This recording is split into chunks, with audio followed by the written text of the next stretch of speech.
One of my key takeaways from this course so far is the importance of merging, or as this image attempts to convey, marrying our social media interactions with our face-to-face interactions in mutually supportive ways.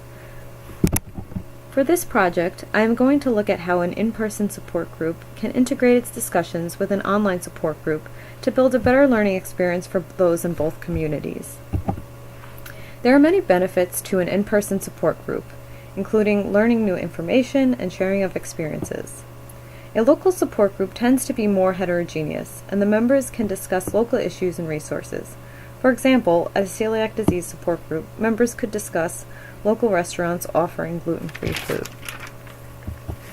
Online support groups also give individuals opportunities to share information and experiences.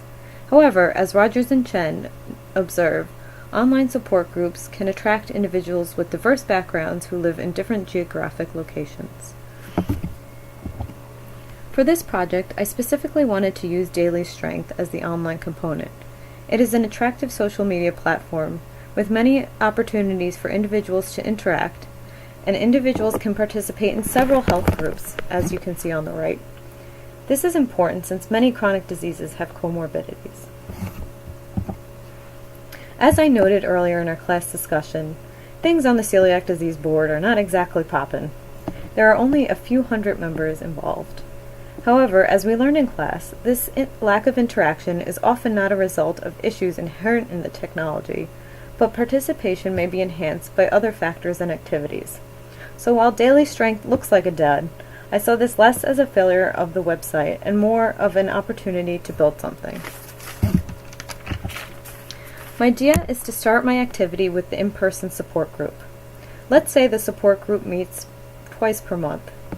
At the first meeting of the month, I would ask one of the members who is interested in joining the online conversation to lead a discussion.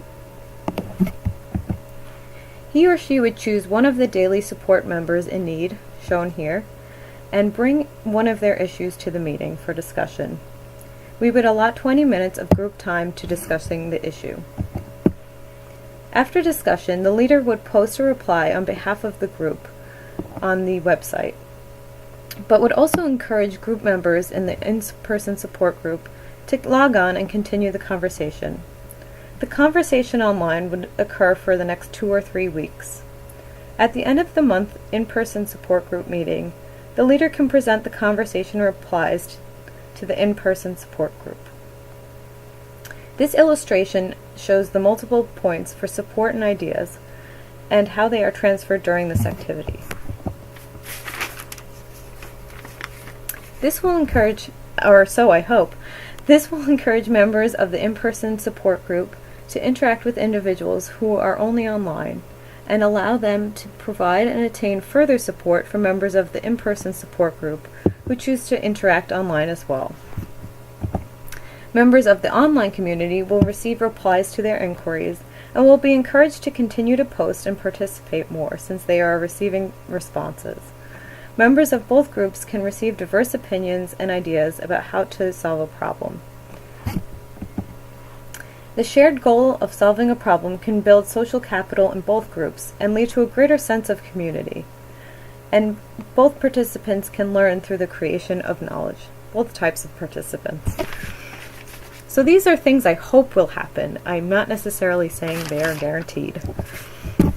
Some benefits I imagine would be apparent include the wisdom of crowds experience.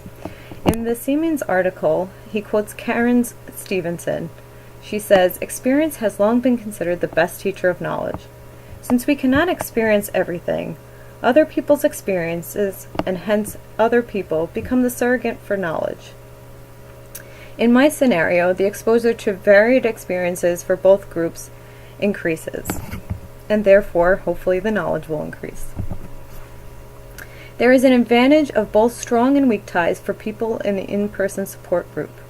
This increases the chances they will be exposed to information their local group may not be able to provide. Hopefully, I don't know if this is me being too much of an idealist, but hopefully the positive supportive tones created by these interactions online will encourage others to participate in a similar manner. This goes back to a concept we discussed earlier in the semester. There are certain unwritten rules and ways of interacting you absorb by observing and participating online. If we carry the supportive, optimistic tones from the in-person support group to the online community, this may serve as a learning tool and motivator for others and therefore affect their interactions and participation.